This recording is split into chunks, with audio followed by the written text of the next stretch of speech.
चलिए क्वेश्चन देखिए। क्वेश्चन क्या है, फिलेट वेल्ड किस में फेल होता है? ए ऑप्शन लिखिएगा तनन में, बी हो जाएगा आपका कर्तन में, सी हो जाएगा आपका धारण में, और डी हो जाएगा नन ऑफ दीज। इन निम्न में से कोई नहीं। ठीक है, अगला क्वेश्चन लिखिएगा, यदि कर्तन प्रतिबल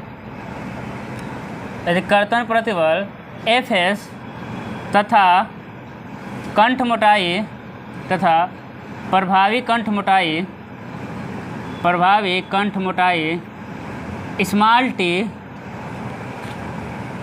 और वेल्ड की प्रभावी लंबाई स्मॉल एल हो तो फिलेट वेल्ड का सामर्थ्य होगा। ए हो जाएगा आपका LSFS, ठीक ना, LS हो जाएगा LSFS, बी हो जाएगा LTFS, सी हो जाएगा आपका LT और FT, और डी हो जाएगा आपका ऑल ऑफ एबव। ठीक है, इनमें से सभी। अगला क्वेश्चन लिखिएगा कि न्यूनतम लेग लेंथ को क्या कहते हैं?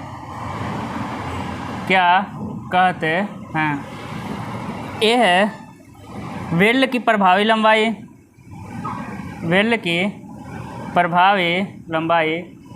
बी हो जाएगा वेल्ड का माप, साइज ऑफ वेल्ड का माप, सी हो जाएगा कंठ मोटाई, सी क्या हो जाएगा कंठ मोटाई, डी हो जाएगा नन ऑफ दीज। इनमें से कोई नहीं। अगला क्वेश्चन लिखिएगा, दिख रहा है? ठीक है, अगला क्वेश्चन लिखिएगा कि वर्गाकार किनारे के लिए वेल्ड का मैक्सिमम माप क्या होता है? वर्गाकार किनारों के लिए वेल्ड का मैक्सिमम माप क्या होता है? ए हो जाएगा प्लेट की मोटाई गुणे 3/4, बी हो जाएगा प्लेट की मोटाई -1.5, सी हो जाएगा प्लेट की मोटाई गुणे 5/8, और डी क्या हो जाएगा प्लेट की मोटाई। किस प्लेट की मोटाई की बात कर रहे हैं हम? थिनर प्लेट है ना, थिकनेस ऑफ थिनर प्लेट। कहीं प्लेट की मोटाई आ गई तो थिनर प्लेट है। तो नोट करिए, मार्कर चेंज कर दें।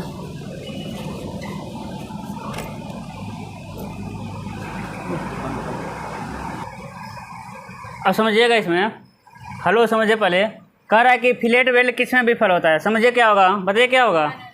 किस में होगा? कर्तन में। किस में होगा आपका? कर्तन में। कैसे कर्तन में होगा समझिएगा। ये क्या है? ये होगा फिलेट वेल्ड। क्या होता है? जब दो प्लेटें एक दूसरे के ऊपर रखी रहती हैं। जैसे क्या हो गया, जैसे कि एक प्लेट हो गया, दूसरा इस पर ऊपर रखी है। जब इसे खींचेंगे तो एक कटेगा ना, एक क्या होगा, एक दूसरे से कटेगा, और जहाँ कटेगा वो फिर किसे होगा? कर्तन में। कटने का मतलब कर्तन में। अब यही क्वेश्चन आ जाए आपका, एक अगला क्वेश्चन रहेगा, फिलेट की जगह क्या लिख देगा? Butt weld. क्या कह देगा कि बट वेल्ड। एडिशनल डाटा इसको नोट करिएगा, ठीक है। और कह देगा बट वेल्ड किस में फेल होता है? तब क्या आंसर होगा आपका? बट वेल्ड किस में फेल होगा? तनन में। कैसे? देखिए, बट में क्या करेंगे? बट में एक दूसरे से सटाएंगे, सटा दिए ना। अब खींचेंगे तो क्या हो जाएगा? एक कटेगा क्या? नहीं, एक क्या हो जाएगा? टूटेगा। एक क्या हो जाएगा? टूट जाएगा, है ना। तो बट वेल्ड किस में फेल होगा? तनन में। जबकि फिलेट वेल्ड कटेगा, है ना, ये क्या होगा? एक प्लेन में कट रहा है, ठीक है। तो बट वेल्ड हमेशा तनन में, और फिलेट वेल्ड किस में फेल होगा? कर्तन में। तो वही अगला क्वेश्चन क्या है, यदि कर्तन प्रतिबल Fs है ना, तथा प्रभावी कंठ मोटाई स्मॉल टी और वेल्ड का प्रभावी लंबाई स्मॉल एल हो तो फिलेट का सामर्थ्य क्या होगा? अब समझिएगा क्या होगा आपका, बताइए क्या होगा? Option number C. क्या होगा? हाँ, क्या हो जाएगा? हाँ, क्या होगा ऑप्शन नंबर बी क्या हो जाएगा, क्योंकि कर्तन प्रतिबल है ना, क्योंकि फिलेट वेल्ड किस में फेल होता है आपका, शियर में फेल होता है। अब समझिएगा उसके बाद क्या होगा, एक क्या है कि न्यूनतम लेग लेंथ क्या होता है बताइए, वेल्ड की प्रभावी लंबाई, वेल्ड का माप या कंठ मोटाई, क्या होगा वेल्ड का माप। यानी अब समझिएगा इसमें कुछ समझिए, एक प्लेट ए हो गया और दूसरा प्लेट मेरा ए हो गया, इसको क्या करना है जोड़ना है। जब यहाँ से जोड़ेंगे तो क्या हो गया, एक क्या हो गया वेल्ड मटेरियल भर गया, क्या भर गया वेल्ड मटेरियल, और बड़ा बना है भाई, एक प्लेट ए हो गया दूसरा प्लेट ए हो गया, जब इसको यहाँ जोड़ेंगे तो वेल्ड मटेरियल ऐसे भर जाएगा, दोनों कोनों को हम क्या करेंगे मिला देंगे, ठीक है। अब समझिएगा तो त्रिभुज के दोनों भुजाओं में से, समझिएगा त्रिभुज के दोनों भुजाओं को क्या कहते हैं हम लोग, लेग लेंथ, यानी एक क्या हो गया आपका लेग लेंथ, एक इधर भी बनेगा और एक इधर भी बनेगा। अब समझिए एक टर्म आता है फ्यूजन जोन, क्या आता है आपका फ्यूजन जोन। तो वेल्ड मटेरियल जितनी एरिया तक भरा रहता है उसे क्या कहते हैं हम लोग गलन क्षेत्र, यानी फ्यूजन जोन। तो जो गोला बनाया ना इतने एरिया में क्या भरा हुआ है आपका वेल्ड मटेरियल, तो ये एरिया क्या हो जाएगा आपका फ्यूजन जोन। उसके बाद आता है लेग लेंथ, क्या आता है आपका लेग लेंथ।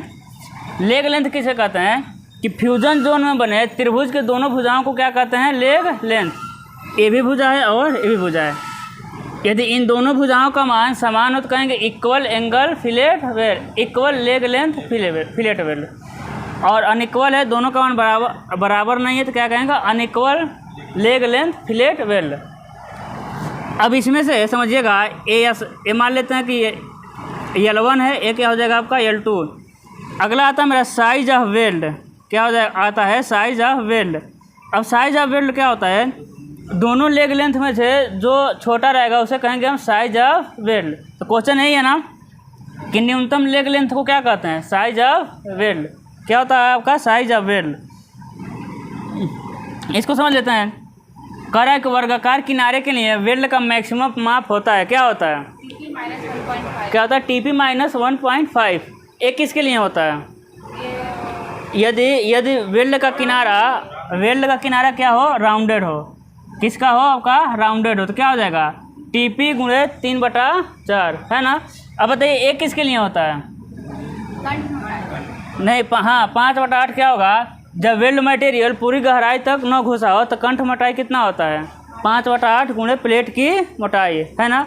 जब वेल्ड मटेरियल पूरी गहराई तक न घुसा हो, यानी इनकम्प्लीट पेनेट्रेशन बट वेल्ड के लिए कंठ मोटाई कितना होता है 5/8 × प्लेट की मोटाई, ठीक है नोट करिए। चलिए देखिए लिखते रहिए, क्वेश्चन लिखिए। फिलेट वेल्ड की प्रभावी लंबाई होती है, फिलेट वेल्ड की प्रभावी लंबाई होती है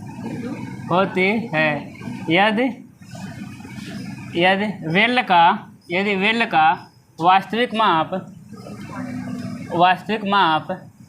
कैपिटल L हो तो क्या होगा, ये हो जाएगा आपका फिलेट वेल्ड की प्रभावी लंबाई होती है यदि वेल्ड का वास्तविक माप L हो तो वास्तविक लंबाई के बराबर, डायरेक्ट लिख दे रहे हैं, प्रभावी लंबाई होगा वास्तविक लंबाई के बराबर। B हो जाएगा L - 2S, ठीक है। C हो जाएगा आपका L - S। D क्या हो जाएगा L - 4S है ना, जहाँ S क्या है साइज ऑफ वेल्ड हो, यदि वेल्ड का माप स्मॉल l हो तो, यदि वेल्ड का माप स्मॉल l हो तो। अगला क्वेश्चन लिखिएगा, स्क्वायर एज के लिए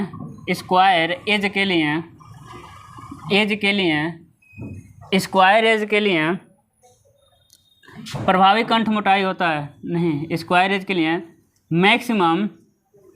मैक्सिमम साइज ऑफ वेल्ड होगा। स्क्वायर के लिए तो पीछे बताए थे जी, राउंडेड एज के लिए मैक्सिमम साइज ऑफ वेल्ड होगा। ए हो जाएगा 3/4 × प्लेट की मोटाई, बी हो जाएगा प्लेट की मोटाई -1.5, सी क्या होगा प्लेट की मोटाई के बराबर, डी क्या हो जाएगा, नन ऑफ दीज। ठीक है, अगला क्वेश्चन लिखिएगा, बट वेल्ड में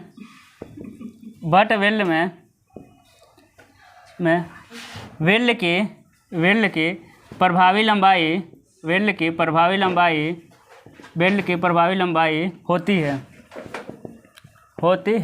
यदि वास्तविक लंबाई कैपिटल एल हो तो। ये देखिए क्या लिखा है, वाह बना के ना बिंदी दे दिए, वास्तविक लंबाई। ये आपका हो जाएगा कैपिटल एल के बराबर, बी हो जाएगा आपका एल माइनस 2s, सी क्या हो जाएगा एल माइनस एस ऊपर वाला, डी क्या हो जाएगा एल माइनस 4s। ठीक है, अगला क्वेश्चन लिखिएगा, अगला क्वेश्चन हो जाएगा प्रभावी कंठ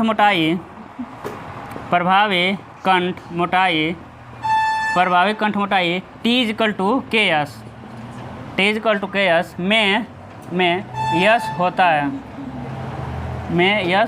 है, क्या होता है भाई, ए हो जाएगा प्रभावी लंबाई, ए क्या हो जाएगा आपका प्रभावी लंबाई, बी हो जाएगा वेल्ड का माप, सी हो जाएगा आपका, सी क्या हो जाएगा नन ऑफ दीज। ठीक है, डी हो जाएगा ए एंड बी यानी दोनों। ठीक है, ए और बी दोनों। अगला क्वेश्चन लिखिएगा,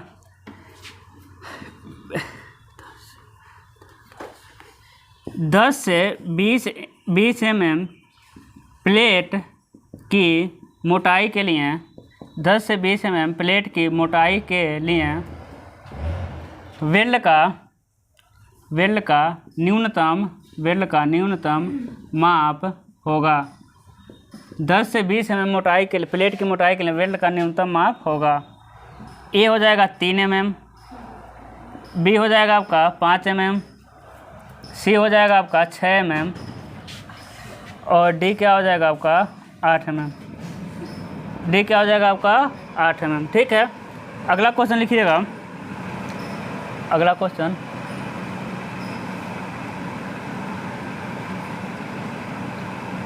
बट वेल्ड में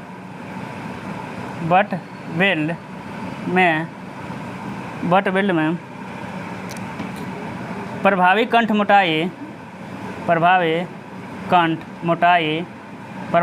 मोटाई होता है। ये देखिएगा, ये क्या है क्वेश्चन है ना, ये क्वेश्चन चेंज करना पड़ेगा, फिलेट वेल्ड में लिख देंगे इसको, फिलेट वेल्ड में प्रभावी कंठ मोटाई टी इक्वल टू एस होता है। समझिएगा, बट वेल्ड में प्रभावी कंठ मोटाई होता है यदि वेल्ड मटेरियल पूरी गहराई तक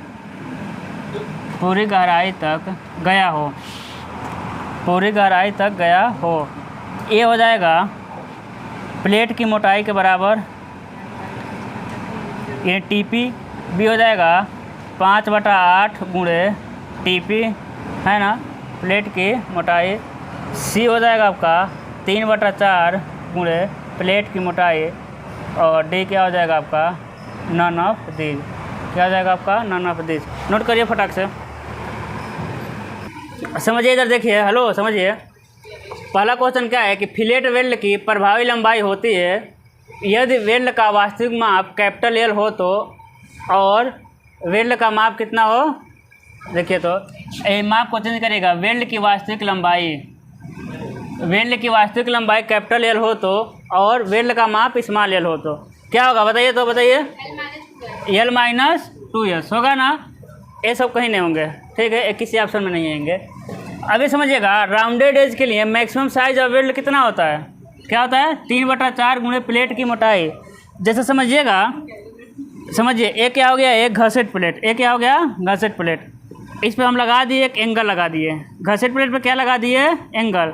तो यहाँ जो वेल्ड करेंगे ना, तो यहाँ का देखिए, यहाँ का एज कैसा है स्क्वायर है ना, यहाँ का एज कैसा है स्क्वायर, तो यहाँ मैक्सिमम साइज ऑफ वेल्ड कितना होगा 3/4 और प्लेट की मोटाई या इसकी प्लेट की मोटाई या इसकी प्लेट की मोटाई, दोनों में से जो पतला हो, और यहाँ जो वेल्ड करेंगे वो क्या हो जाएगा आपका राउंडेड हो जाएगा। देखिए स्क्वायर वाला हो गया ना, तो स्क्वायर होगा प्लेट की मोटाई -1.5 ये राउंडेड है, राउंडेड के लिए होगा 3/4 गुणे प्लेट की मोटाई। हम आपसे फिर पूछेंगे, अगला क्वेश्चन देखिएगा कि बट वेल्ड में वेल्ड की प्रभावी लंबाई होती है यदि वास्तविक लंबाई स्मॉल एल हो तो क्या होगा था। बट वेल्ड में प्रभावी लंबाई क्या होती है, वास्तविक लंबाई के बराबर। बट वेल्ड में प्रभावी लंबाई वास्तविक लंबाई के बराबर।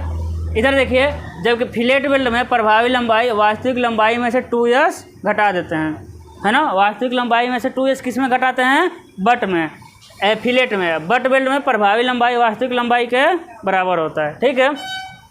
अगला क्वेश्चन देखिएगा, फिलेट वेल्ड में प्रभावी कंठ मोटाई कितना होता है, T=KS होता है ना। में यस क्या होता है, प्रभावी लंबाई, वेल्ड का माप, या दोनों क्या होते हैं, वेल्ड का माप। स्मॉल यस क्या होता है, यस मतलब साइज ऑफ वेल्ड, वेल्ड का माप, है ना। के का मान कितना होता है, लगभग 0.7 लेते हैं। 60 से 90 अंश के लिए कितना ले लेते हैं, 0.7। ये चेंज होता रहता है, एंगल कैसा बना रहा है वेल्ड। अगला क्वेश्चन देखिए, अगला क्वेश्चन देखते हैं, आप लोगों का आएगा तो मान जाएंगे कि आप लोग पढ़ें अच्छे से। 10 हाथ पढ़े हैं। 10 से 20 mm प्लेट की मोटाई के लिए बेल्ट का न्यूनतम माप कितना होगा आपका, 5 mm। अब देखिएगा, ये समझना है, बेल्ट का मैक्सिमम माप तो देखें, राउंडेड एज है कि स्क्वायर एज है। राउंडेड एज के लिए 3/4 प्लेट की मोटाई, स्क्वायर एज के लिए प्लेट की मोटाई में से 1.5 घटा देंगे, मैक्सिमम साइज है। लेकिन मिनिमम साइज कितना होता है, यस मिनिमम, यानी मिनिमम साइज ऑफ वेल्ड। यदि प्लेट की मोटाई 10 mm है, ये थिकनेस ऑफ प्लेट है, थिनर प्लेट, पतली प्लेट, ये साइज ऑफ वेल्ड है, मिनिमम साइज ऑफ वेल्ड। यदि 10 mm प्लेट की मोटाई है तो कितना होता है, 3 mm साइज ऑफ वेल्ड। 10 से 20 mm है तो 5 mm, 20 से 32 mm है तो 6 mm, है ना, 6 mm। और 32 से 50 है तो 8 mm करते हुए जाएंगे, और फिर उधर से 2 mm करते हुए आएंगे। 8 mm टू 10 mm रन लिख देते हैं, ठीक है। तो समझ आया, ये साइज ऑफ मिनिमम, कम से कम इतना वेल्ड करना ही है। बेल्ट की मोटाई यानी प्लेट की मोटाई के अनुसार कम से कम इतना वेल्ड करेंगे, और किनारों के अनुसार अधिकतम उतना वेल्ड करना है, उसके बीच में हम वेल्ड करते हैं। अगला क्वेश्चन समझिए, बट वेल्ड में प्रभावी कंठ मोटाई कितना होता है यदि वेल्ड मटेरियल पूरी गहराई तक गया हो, कितना होगा, क्या होगा, प्लेट की मोटाई के बराबर, है ना। और वेल्ड मटेरियल पूरी गहराई तक नहीं गया रहेगा तो 5/8 गुणे प्लेट की मोटाई। तो समझ आ रहा है ना कैसे कैसे क्वेश्चन घुमाएगा।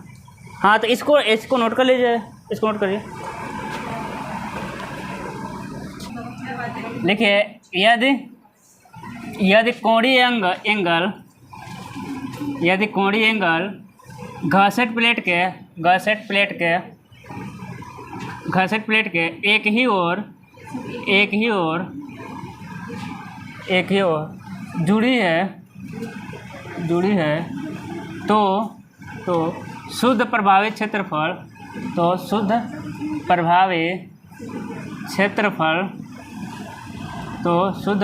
क्षेत्रफल का मान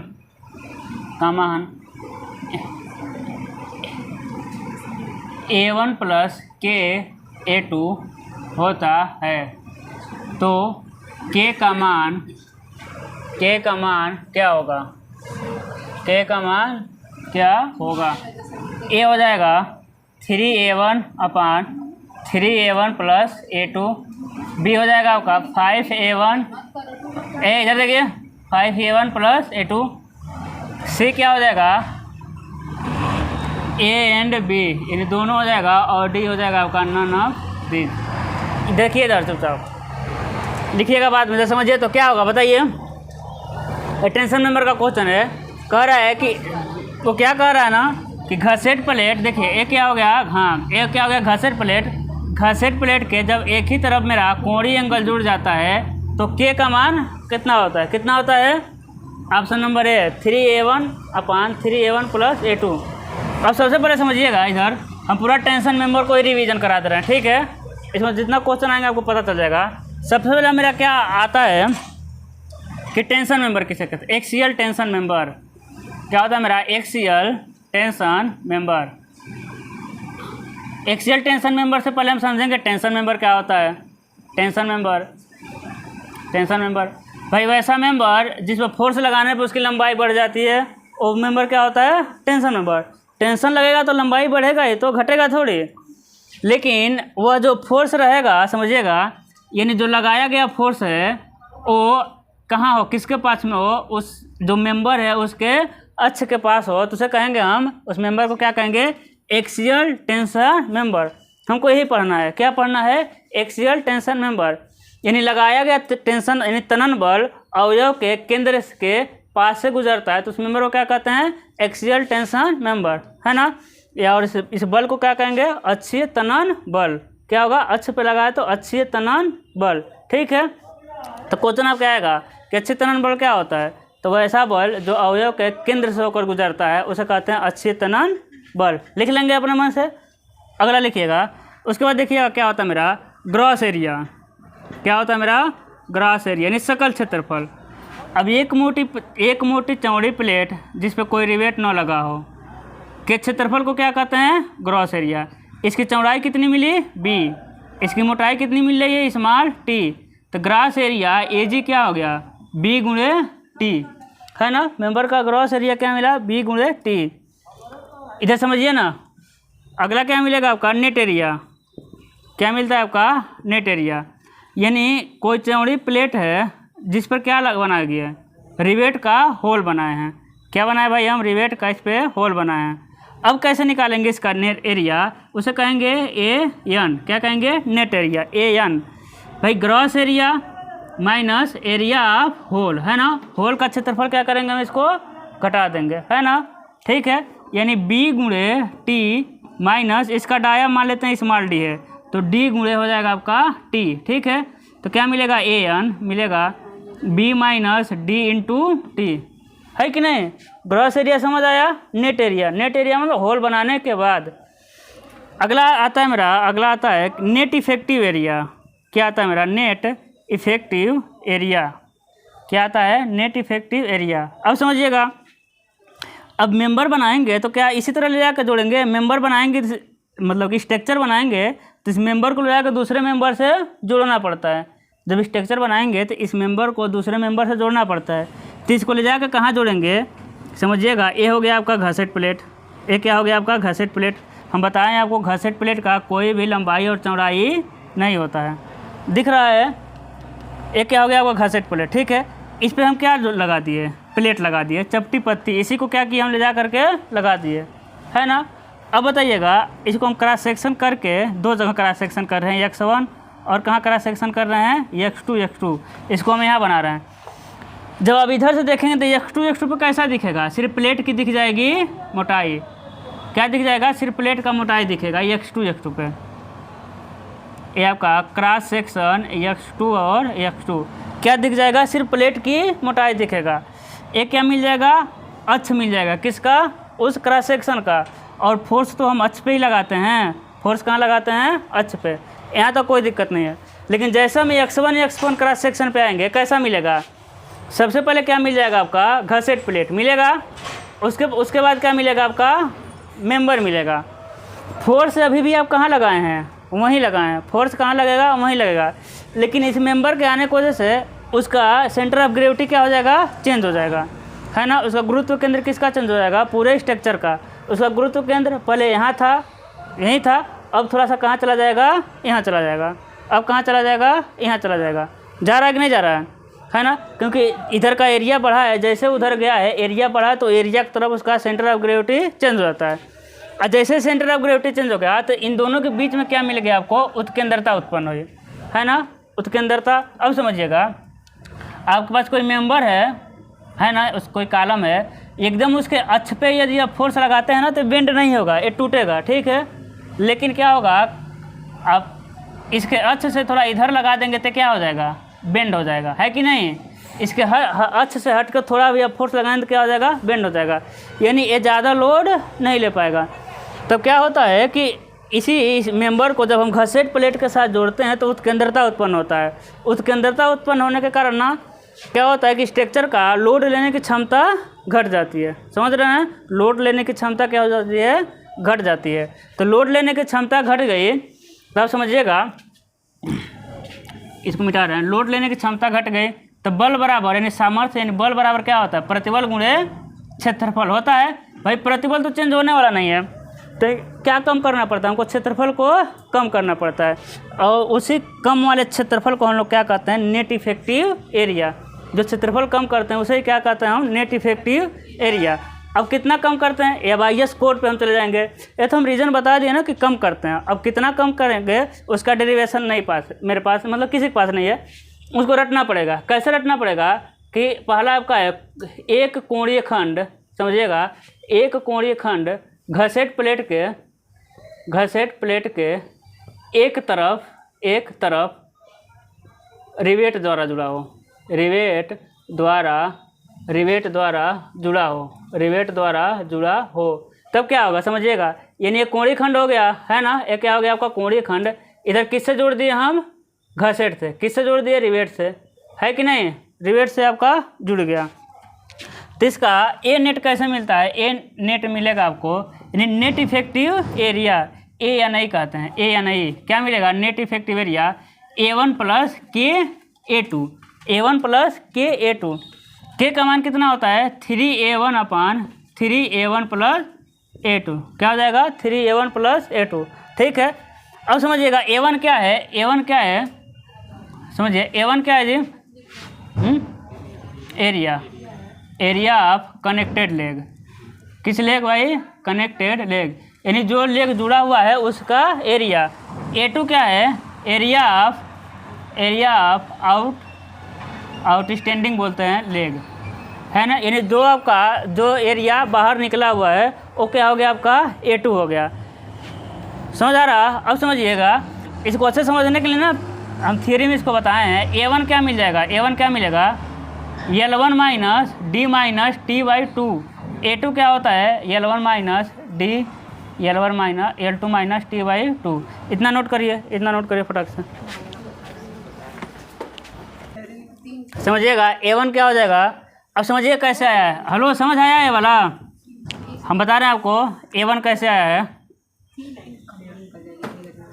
A1 ए हो जाएगा आपका जुड़ा वाला L1, बाकी जो बाहर निकला है L2। तो A1 क्या हो जाएगा आपका, L1 - D - T/2 × T, यानी इतना क्षेत्रफल एक बार में निकाल लिए। ठीक है, यानी अभी इसको निकाले हैं नीचे वाले को। A2 क्या मिल जाएगा, L2 - L2 - T/2 × T, यानी इतना एरिया एक बार में निकाल लिया। ठीक है, इतना दो बार निकल रहा है, इतना एक भी बार निकल नहीं रहा है, कवर कर लेगा। अगला क्वेश्चन लिखिएगा, अगला क्वेश्चन, हेलो लिखिए अगला क्वेश्चन। यदि घसेट प्लेट के एक ही ओर दो कोणीय खंड पीठ से पीठ सटाकर रिवेट द्वारा जुड़े हों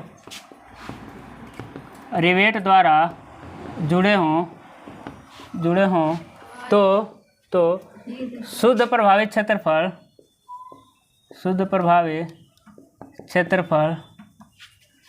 A1 + KA2 में K का मान होगा, क्या होगा, A हो जाएगा आपका 3A1/3, सब में यही होगा। B हो जाएगा आपका 5A1/5A2, C हो जाएगा आपका 3A1 यानी A एंड B, D हो जाएगा नॉन ऑफ दिस, क्या हो जाएगा, ऑप्शन नंबर B हो जाएगा। इसमें देखिएगा इस तरह कहेगा क्वेश्चन में, यदि कुछ नहीं कहता तो ठीक है, यदि कह देगा यदि टेकिंग रिवेट नहीं लगा है तब 3A होगा। यदि टेकिंग रिवेट नहीं लगा है, यदि क्वेश्चन में कह देगा ट्रेकिंग रिवेट नहीं लगा है, तब K का मान क्या हो जाता है, 3A1/3A1 + A2। और इस तरह सिंपल सा क्वेश्चन देगा तो क्या होगा आपका 5A1। ये जो कह देता है टेकिंग रिवेट लगा है तभी 5A1 हो जाएगा, कहेगा नहीं लगा है तो 3A1/3A1 + A2। तब टेकिंग रिवेट समझ लेते हैं क्या होता है ना, टेकिंग रिवेट क्या होता है। हाँ अब समझिएगा, ये हो गया आपका घसेट प्लेट, फिगर समझिए इसका। ये कह रहा है ना कि एक ही तरफ, देखिए घसेट प्लेट के एक ही तरफ जोड़ दिए हैं, देखिए इसको भी जोड़ दिए, यानी दो कोणीय खंड घासेट प्लेट के एक ही ओर जुड़ गया है ना। किससे जुड़ा है भाई? रिवेट से। कैसे जुड़ गया है आपका? रिवेट से जुड़ गया। अब बताइए ये तो काफ़ी लंबा जाता है ना, ये क्या होता है? काफ़ी लंबा जाता है, समझिएगा। जैसे मान लीजिए कि दो है, ये इस तरह होगा ना, इस तरह रिवेट देखिए क्या इसी तरह होगा कि नहीं होगा? इसी तरह दिख रहा है ना दो, लेकिन ये तो लंबाई में तो काफ़ी लंबा होगा। अब काफ़ी लंबा होगा तो इसके बीच बीच में रिवेट लगाना पड़ेगा ना। इधर देखिए बीच बीच में क्या लगाना पड़ेगा आपका? रिवेट, नहीं तो इधर उधर मुड़ जाएगा, है कि नहीं? तो इसी रिवेट को क्या कहते हैं हम लोग? Taking rivet. यानी यहाँ पे जो रिवेट लगाएंगे, यहाँ पे दूर दूर कुछ दूरी पे, यही क्या होता है आपका? Taking rivet. यदि टेकिंग रिवेट नहीं लगा रहेगा तो क्या हो जाएगा? 3A1 के कमांड, और लगा रहेगा तो 5A1। ठीक है, अब समझिएगा A1 का मान कैसे निकालेंगे। A1 का मान इसमें क्या होगा समझिएगा, इधर समझिए, L1 minus D minus T/2, same वही फार्मूला, लेकिन एक इधर भी मेंबर है, एक मेंबर इधर भी है, तो क्या हो जाएगा? 2 से गुणा हो जाएगा। ठीक है, A2 कैसे निकलेगा? A2 सेम वही फार्मूला, L2 यानी A वाला ऊपर वाला, यहाँ से लेकर नीचे तक L2 है, और यहाँ से लेके यहाँ तक क्या है आपका? L1। T क्या है? इसकी मोटाई, तो L2 माइनस T/2 इंटू क्या हो जाएगा? T से हम गुणा कर देते हैं, लेकिन इसमें भी दो मेंबर है तो क्या करेंगे हम? 2 से गुणा कर देंगे। ठीक है, इसमें भी दो मेंबर है तो 2 से गुणा। अब समझिएगा, यदि कह देगा वो, समझिएगा, यदि कह देगा कि रिवेटिंग नहीं किए हैं, वेल्ड किए हैं, अब देखिए इसमें A1 A2 का भी मान पूछ सकता है ना। कह देगा कि शुद्ध प्रभावी क्षेत्रफल A1 प्लस K A2 है, तो A2 का मान कितना होगा? तो ये फार्मूला दे देगा आपको, ऑप्शन में A भी दे देगा। तो A2 का फार्मूला कितना होगा? इतना देगा, है ना। या फिर फिगर इस तरह बना देगा, कहेगा कि इसका क्षेत्रफल ज्ञात करिए, ऐसा भी कह सकता है। तो A1 A2 ज्ञात किए रहेंगे तभी तो। अब समझिएगा, यदि वेल्ड किया हो, वो कह दे कि वेल्ड किया हुआ है तब ज्ञात करिए। एक क्या लगा दिए हम? एक देखिएगा एक ही तरफ जोड़ दिए। अब वेल्डिंग करेंगे तो वेल्डिंग तो अब यहाँ होगा कि नहीं होगा? वेल्डिंग कहाँ होगा? यहाँ होगा, दोनों जुड़े रहेंगे। तभी भी A नेट A या नहीं क्या होगा? A1 plus K A2। K क्या होगा यहाँ? अभी भी टेकिंग रिवेट लगा है तो 5A1 अपान 5A1 प्लस A2। ये टेकिंग रिवेट नहीं लगा है तो 3A1 अपान 3A1 प्लस A2। लेकिन मेन हमको क्या समझाना था कि जब वेल्ड हो गया तो यहाँ से लेके यहाँ तक L1 है, यहाँ से लेके यहाँ तक कितना है? L2 है। तो A1 क्या होगा? A1 समझिएगा L1 minus T/2 into T, L1 minus T/2 into T, क्योंकि इसमें रिवेट का होल तो नहीं बना है ना। इस वाले में क्या था? इस वाले में क्या है? रिवेट का होल बना है तो D भी घटा रहे हैं, लेकिन इसमें तो रिवेट का होल बना नहीं है, इसे वेल्ड जोड़ा जोड़े हैं तो D नहीं रहेगा। A2 क्या हो जाएगा? सेम वही होगा आपका L2 minus T/2 into T. इसमें तो पहले भी नहीं रिवेट बनाए थे, अभी भी नहीं रिवेट बना है। देखिए दोनों का फार्मूला क्या हो जाएगा? मिल जाएगा, है ना। क्या कर देंगे हम? 2 से गुणा कर देंगे। समझ में आया? यदि कह दे वेल्ड हुआ है या फिर कह दे वो रिवेटिंग किया गया है, तो नोट करिए बना के फिगर। लिखिए क्वेश्चन, लिखिएगा। इसी तरह क्वेश्चन है, समझिएगा। हम क्वेश्चन लिखवा नहीं रहे हैं, हेलो, हम कंसेप्ट बता रहे हैं, आप समझिएगा। तो कहेगा ना एक कोणीय खंड से, कहेगा क्या क्वेश्चन कि कोणीय, कहेगा कि टी खंड घासेट प्लेट के एक तरफ रिवेट द्वारा जुड़ा है। क्या कहेगा? रिवेट द्वारा जुड़ा है, यही ना कहेगा, रिवेट द्वारा जुड़ा है। जैसे समझिएगा एक क्या हो गया? घासेट प्लेट हो गया और कोणीय खंड जुड़ गया ए, तो ए क्या हो गया? ए बी होता है, खंड की चौड़ाई होता है। ए क्या होता है? ए गहराई होता है ना, चौड़ाई होता है। ए क्या होता है? गहराई होता है। अब समझिएगा ए क्या होता है? Thickness of flange. ए क्या होता है आपका? थिकनेस ऑफ वेव होता है ना, TW, थिकनेस ऑफ वेव। इसमें कहेगा के का मान कितना होता है? बताइए के का मान कितना होता है भाई? 5A1 plus A2। फिर A1 क्या होगा? इसमें A1 क्या होता है? समझिएगा B, समझिएगा B गुणे, समझिएगा रिवेट द्वारा जुड़ा है ना, देखिए रिवेट द्वारा जुड़ा है तो क्या हो जाएगा? A1 यानी इसका क्षेत्रफल क्या होगा? B माइनस 2D, भाई 2 होल है ना, 2D इंटू इसका मोटाई कितना है? TF, इसका मोटाई कितना है टी एफ। अब बाकी वेव बच रहा है तो A2 क्या हो जाएगा, A2 क्या होगा डी माइनस डी में टी एफ घटा देंगे ना, क्योंकि ये तो निकाल चुके हैं हम, इधर फ्लेंज में ही टी एफ निकाल चुके हैं। माइनस हो जाएगा आपका टी एफ, माइनस हो जाएगा टी एफ तो पहले ही निकाल चुके हैं, माइनस कर देंगे टी एफ, इसी में गुणा कर देंगे आप टी डब्ल्यू से, निकल जाएगा आपका A2। ठीक है, अगला क्वेश्चन क्या कहेगा कि यदि दो कोणीय खंड, कहेगा कि यदि दो कोणीय खंड घसेट प्लेट के दोनों तरफ रिवेट से जुड़े हों तो के का मान क्या होगा, या फिर कुछ भी पूछ देगा, A1 A2 का भी मान पूछ सकता है, ऐसा कह देगा। ये क्या हो गया आपका घसेट प्लेट, कहेगा कि यदि घसेट प्लेट के दोनों तरफ दो कोणीय एंगल जुड़े हों तो के का मान क्या होगा, ए या नहीं, तो क्या हो जाएगा इसमें A माइनस 2dt, या इसको हम क्वेश्चन में देंगे, समझिएगा ये अच्छा क्वेश्चन है, इसमें क्वेश्चन को देंगे। अब समझिए यदि इसी में कह दे कि वेल्ड द्वारा जुड़ा है, इसी में क्या कह देगा ये वेल्ड द्वारा जुड़ा है, तो टी खंड किससे जुड़ जाएगा जी, टी खंड घसेट से जुड़ जाएगा, लेकिन किससे जुड़ेगा, यहाँ वेल्ड करेंगे, यहाँ क्या करेंगे वेल्ड करेंगे। ठीक है, तो ये मिल जाएगा चौड़ाई और ये क्या मिल जाएगा गहराई, ये क्या हो जाएगा थिकनेस ऑफ वेव, ये क्या हो जाएगा थिकनेस ऑफ फ्लेंज। तो A1 क्या मिलेगा यहाँ बी गुणे टी एफ, क्या मिल जाएगा V गुणे टी एफ। A2 क्या मिल जाएगा, A2 क्या मिलेगा D माइनस टी एफ घटा देंगे, D minus T F into T W, समझ आ रहा है, D माइनस टी एफ, समझ आ रहा है आपको, पक्का। बंद करिए, क्वेश्चन लिखिएगा, यदि दो कोणीय खंड, यदि दो कोणीय खंड घसेट प्लेट के दोनों तरफ यदि दो कोणीय खंड घसेट प्लेट के दोनों तरफ रिवेट द्वारा जुड़े हों तो शुद्ध प्रभावी क्षेत्रफल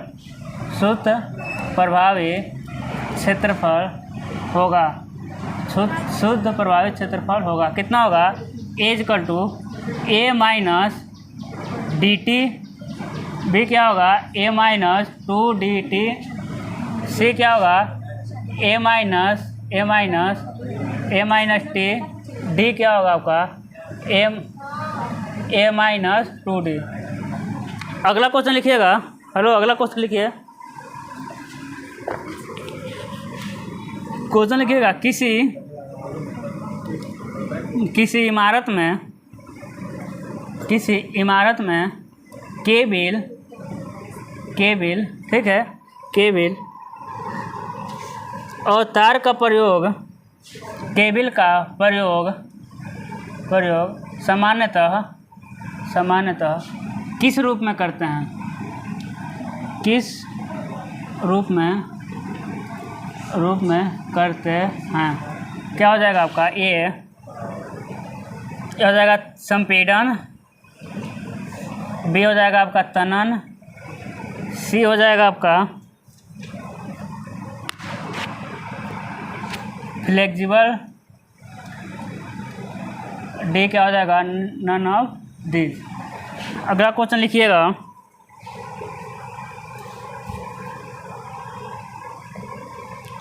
एक तनन अवयव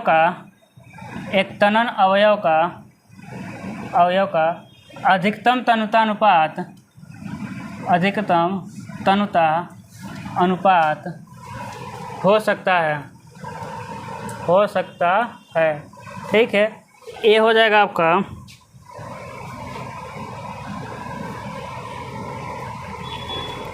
300, बी हो जाएगा आपका 180, सी हो जाएगा 400 और डी क्या हो जाएगा 450।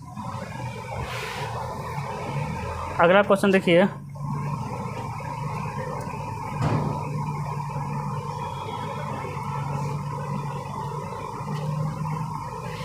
लिखिएगा तान अंग का यानी तनन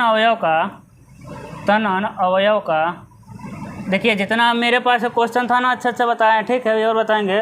अब बुक से हम करा दे रहे हैं, ठीक है। इसके बाद आने वाला है आपका अब लग एंगल दिया है। लग एंगल आपको तो पढ़ना ही नहीं है, आप जानते नहीं लग एंगल क्या होता है, तो उसका क्वेश्चन थोड़ी कराएंगे। क्या है, तनन अवयव का शुद्ध क्षेत्रफल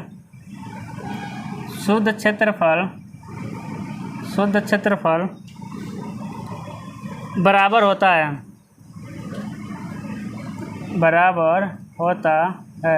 शुद्ध क्षेत्रफल बराबर होता है उसके सकल प्रतिच्छेदी क्षेत्रफल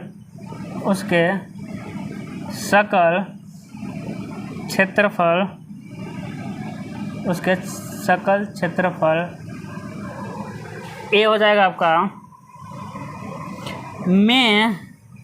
आपका में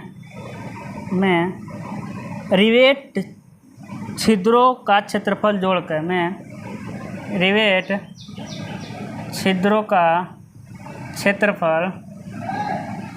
जोड़कर रिवेट छिद्रों का क्षेत्रफल जोड़कर बी हो जाएगा को रिवेट छिद्रों के क्षेत्रफल से भाग देकर रिवेट छिद्रों के क्षेत्रफल से भाग देकर सी क्या हो जाएगा आपका को रिवेट छिद्रों के क्षेत्रफल से गुणा करके रिवेट छिद्रों के क्षेत्रफल से गुणा करके डी मिल जाएगा आपका में से रिवेट छिद्रों का क्षेत्रफल घटा के रिवेट छिद्रों का क्षेत्रफल घटा के, बहुत बड़ा क्वेश्चन हो गया, घटाकर, ठीक है। अगला क्वेश्चन समझिएगा।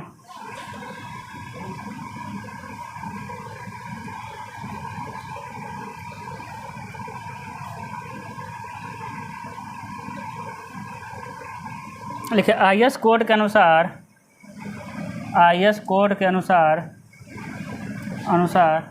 तनन अवयव का अनुगेय प्रतिबल होता है। ये क्या हो जाएगा 0.6 FY, बी 0.75 FY, सी 0.40 FY, डी क्या हो जाएगा 0.45 FY। अगला क्वेश्चन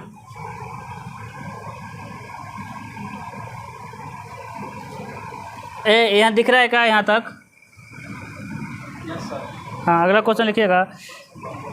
चलिए ठीक है, लिखिए संरचनात्मक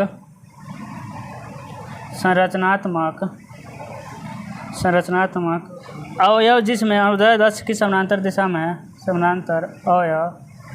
जिसमें अनुदैर्ध्य अक्ष के समानांतर दिशा में तनन बल लग रहा है। समानांतर दिशा में तनन बल लग रहा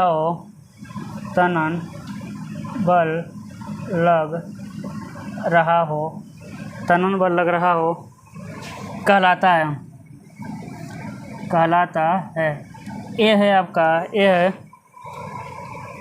तनन अवयव। बी हो जाएगा आपका टाई यानी तान।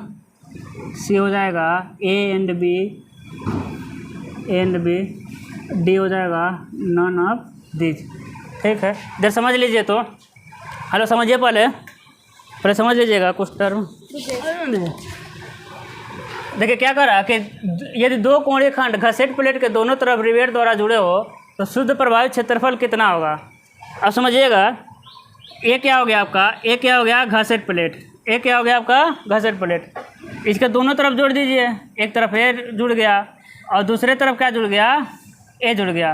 किससे जुड़ गया, ये रिवेट से। किससे जुड़ गया, रिवेट से।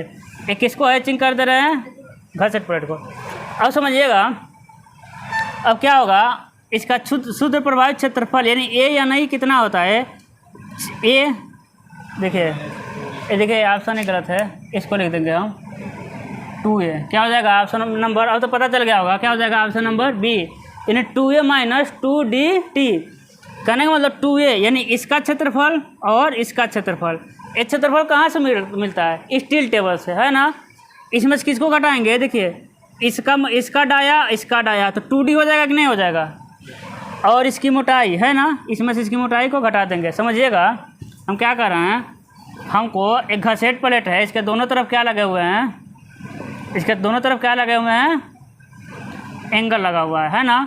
हमको क्षेत्रफल ज्ञात करना है। अब समझिएगा, तो इन दोनों का क्षेत्रफल क्या हो गया 2a। ए कहाँ से मिलेगा, साड़ी में दिया रहता है कि नहीं, सबका क्षेत्रफल, सबका क्षेत्रफल साड़ी में दिया रहता है कि नहीं।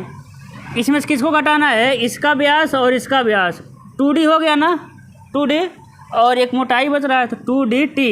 तो आपका क्वेश्चन होगा कि सब में तो k से गुणा कर रहे थे, इसमें क्यों नहीं कर रहे हैं। इसमें k से गुणा इसलिए नहीं कर रहे हैं, देखिएगा एक कोणीय खंड है, एक घसेट प्लेट है। जब एक तरफ लोड लग रहा था यहाँ, इसका सेंटर ऑफ ग्रेविटी यहाँ था, एक तरफ एंगल लगा है तो इसका सेंटर ऑफ ग्रेविटी यहाँ आ गया, है कि नहीं। और इसी तरह का एंगल जब इधर भी लगा देंगे तो फिर उधर चला जाएगा कि नहीं, फिर क्या हो जाता है, वो अपने जगह पे चला जाता है। इसलिए इसमें k से गुणा नहीं करते हैं, है कि नहीं। और दोनों तरफ से क्या हो जाता है, मैनेज हो जाता है, बैलेंस हो जाता है।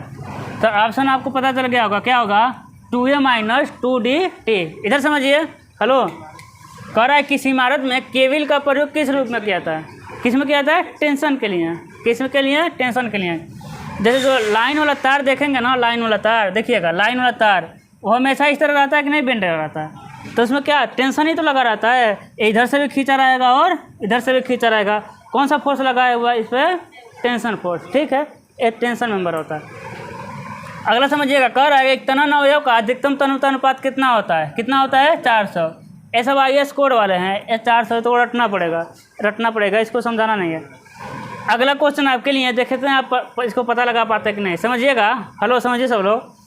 कह रहा है कि तनन अवयव का शुद्ध क्षेत्रफल, अभी पीछे बताए हैं, तनन अवयव का शुद्ध क्षेत्रफल बराबर होता है उसके सकल क्षेत्रफल में रिवेट छिद्रों का क्षेत्रफल जोड़ के, उसके सकल क्षेत्रफल को रिवेट छिद्रों के क्षेत्रफल से भाग देकर, उसके सकल क्षेत्रफल को रिवेट छिद्रों से गुणा करके, और उसके सकल क्षेत्रफल में से रिवेट छिद्रों के सकल क्षेत्रफल को घटाए थे कि नहीं, नेट को क्या किए थे, घटाए थे। अभी हम पीछे बताए थे शुरू में नेट एरिया के लिए। इधर समझिए, अगला इंपॉर्टेंट है, समझिएगा। अगला हमको डाटा आपको नोट करना पड़ेगा।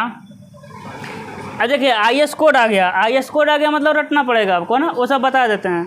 कह रहा है कि IAS कोड के अनुसार तनन अवयव का अनुगेय प्रतिबल कितना होता है, कितना होगा बताइए, क्या होगा, ऑप्शन नंबर ए होगा 0.6 FY। अब समझिएगा, अब 0.75 FY कितना है, धारण प्रतिबल, हेलो, यानी अनुगेय धारण प्रतिबल कितना होता है 0.75 FY। समझिएगा, औसत कर्तन प्रतिबल का मान कितना होता है, औसत कर्तन प्रतिबल का मान 0.40 FY। अधिकतम कर्तन प्रतिबल कितना होता है, इसको नोट करना पड़ेगा अलग से ना। अधिकतम कर्तन प्रतिबल होता है 0.45 FY, इसलिए हम ऑप्शन दिए थे। 0.6 FY क्या है, परमिसिबल टेंसाइल स्ट्रेस। समझिएगा, 0.6 FY क्या है, परमिसिबल टेंसाइल स्ट्रेस। 0.75 FY क्या है, परमिसिबल बियरिंग स्ट्रेस, है ना, धारण प्रतिबल। 0.40 क्या है, एवरेज शियर स्ट्रेस। और 0.45 क्या है, मैक्सिमम शियर स्ट्रेस। इसमें आपका छूट रहा है क्या, कंप्रेशन का, है ना। तो कंप्रेशन देखें आप सारणी से निकालते थे, FY के अनुसार सारणी से सिग्मा CV का मान निकालते थे ना, तो उसको डायरेक्ट हम नहीं लिख पाते हैं, ठीक है। हम आपसे पूछ रहे हैं क्वेश्चन 1, समझिएगा। अधिकतम कर्तन प्रतिबल का मान 0.45 FY होता है। FY क्या है, यील्ड स्ट्रेस, है ना, पराभव प्रतिबल। क्या है आपका? पराभव प्रतिबल। लिख सकता है पराभव। अगला क्वेश्चन समझ